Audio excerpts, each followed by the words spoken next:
కి ఎంతో సపోర్ట్ని అందించినటువంటి నవీన గారికి కూడా శుభాకాంక్షలు తెలియజెప్తున్నాము. కాసర్ల శ్యామ్ గారిని వేదిక మీదకి సాదరంగా ఆహ్వానిస్తున్నాము. అండ్ అలాగే శ్రీనివాస్ మౌళి గారిని వేదిక మీదకి ఆహ్వానిస్తున్నాము. సురేష్ గారు బిజినెస్ హెడ్, వారిని కూడా వేదిక మీదకి రావాల్సిందిగా రిక్వెస్ట్ చేస్తున్నాము. ఇక నిర్మాత శ్రీ గూడూరు నారాయణ రెడ్డి గారిని మాట్లాడవలసిందిగా రిక్వెస్ట్ చేస్తున్నాము. సార్,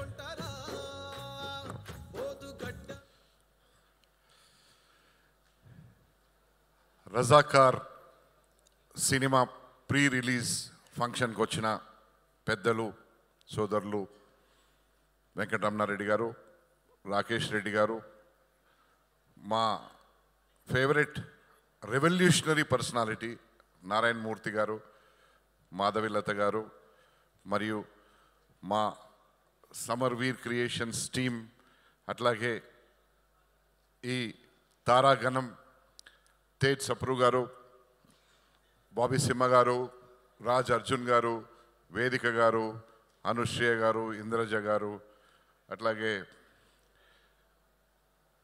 చాలామంది many people who have contributed as a team, production team, direction team, finance team, everybody has contributed their might for the successful production of this movie. I really appreciate all of you. నా media మిత్రులకు మీ ద్వారా ఒక విషయం మళ్ళొకసారి తెలియజేయాలి. ఇప్పటికే 4 సార్లు 5 సార్లు స్టేజ్ మీద నుంచి మాట్లాడాను. ఈ చిత్రం నిర్మించింది ఈనాటి సమాజానికి గతంలో జరిగిన విషయాలను తెలియజెప్పడానికే. కొంతమంది మానిన గాయాలను మళ్ళీ తెరుస్తున్నారు, మళ్ళీ ఓపెన్ చేస్తున్నారని. ఇది ఈ గాయం కాదు, దీనికి పేరే లేదు.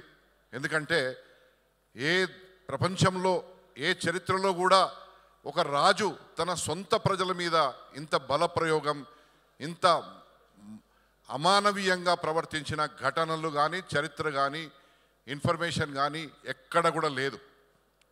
దానికోసమే ఆనాడు ఆయన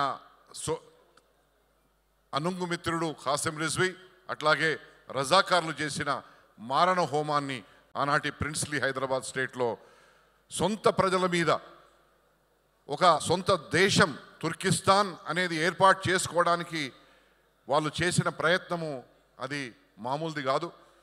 నా సోదరుడు రాకేష్ రెడ్డి గారు మాట్లాడినట్టు ఇది గత చరిత్ర కాదు, మళ్ళీ ఫ్యూచర్లో కూడా పునరావృతం కావచ్చు. If we don't unite, all the majority people have to unite. Why should you not unite? Why are you scared? Why did not anybody produce this movie called Razakar in these 75 years? Why did not anybody? Everybody thinks, why should we disturb somebody's mental peace? Why should we play with a delicate issue?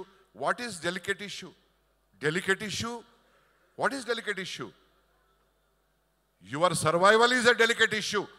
If somebody is attacking on you day in, day out, that is a delicate issue. You should enlighten the present day population of this country, who form part of almost 100 crores out of 142 crores. వాళ్ళకు వాళ్ళ పిల్లల భవిష్యత్తు కోసం, వాళ్ళ మనమన్లు మునిమన్మన్ల భవిష్యత్తు కోసం ఈ చిత్రాన్ని నేను ఒక మంచి మనసుతో నిర్మించాను, కానీ ఏ దురుద్దేశంతో సినిమా నిర్మించలేదు. ఈ సినిమా నిర్మించడానికి రూపాయి అనుకుంటే 3 రూపాయలు అయింది, 16 కోట్లు అనుకుంటే ఈరోజు 51 కోట్ల రూపాయలు అయింది. నేను మంచి తారాగణాన్ని, పెద్ద పెద్ద హీరోలను పెట్టుకొని తీయొచ్చు, హీరోయిన్లను పెట్టుకొని తీయొచ్చు, కానీ ఇదంతా నా కుటుంబం. ప్రతి ఒక్క ముఖం ఇక్కడ ఉన్నది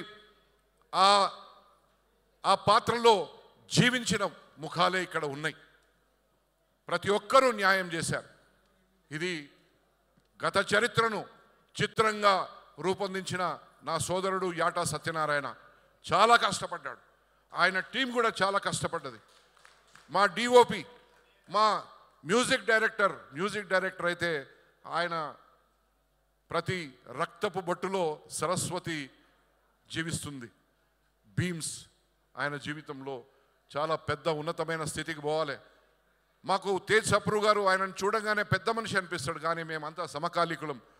మా తమ్ముడు రాజ్ అర్జున్, వీళ్ళందరూ కూడా, బాబీ సింహ నా కొడుకు లాంటి వారు, బిడ్డలు లాంటి వారు, చాలామంది ఈ సినిమాలో ఎన్నో కార్యక్రమాల్లో పాల్పంచుకున్నారు.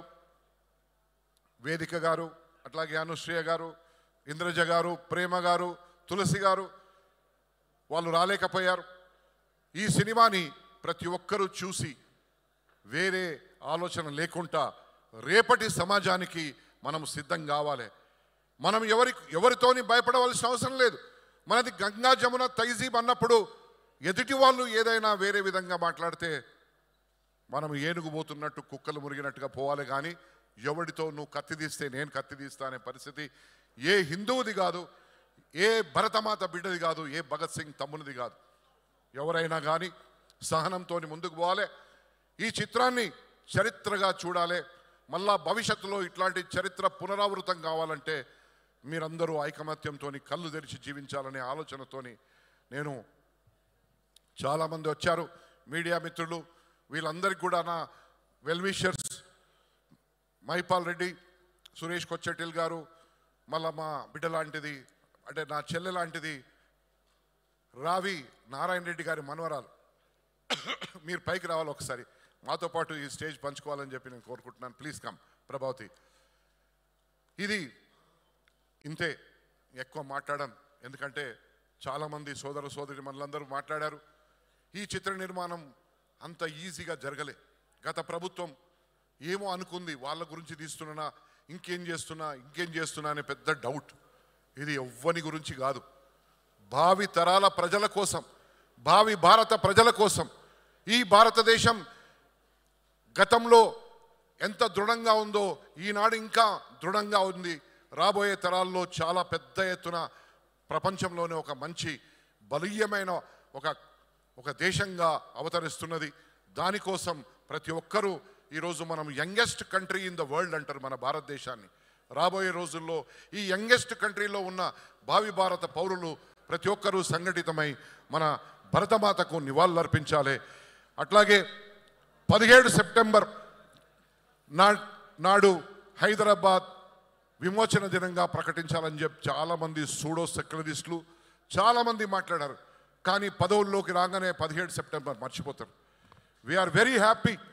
ఈరోజు కేంద్ర ప్రభుత్వము నరేంద్ర మోడీ గారి నాయకత్వంలో, అమిత్ షా గారి నాయకత్వంలో ఈ అఫీషియల్ గెజెట్ ప్రచురించి ప్రతి 17 సెప్టెంబర్ నాడు హైదరాబాద్ విమోచన దినం కేంద్ర ప్రభుత్వం నిర్వహిస్తుందని చెప్పి ఏదైతే నిర్ణయం తీసుకున్నారో నిజంగా వాళ్లకు సల్యూట్. వాళ్ళు చెప్పిన సారాంశం ఏంటిదంటే, this is to infuse the patriotism into the people of this area, and also to pay the homage to the martyrs who have sacrificed fighting for their land against the Razakars అని చెప్పేది ఏదైతే చేశారో నిజంగా we cannot ఆ బాకీ మనం తీర్చుకోలేము, ఆ రుణం తీర్చుకోలేము. మరొక్కసారి సర్దార్ వల్లభాయ్ పటేల్కు నా హృదయపూర్వక నివాళులర్పిస్తూ జై బోలో భారత్ మాతాకి జై.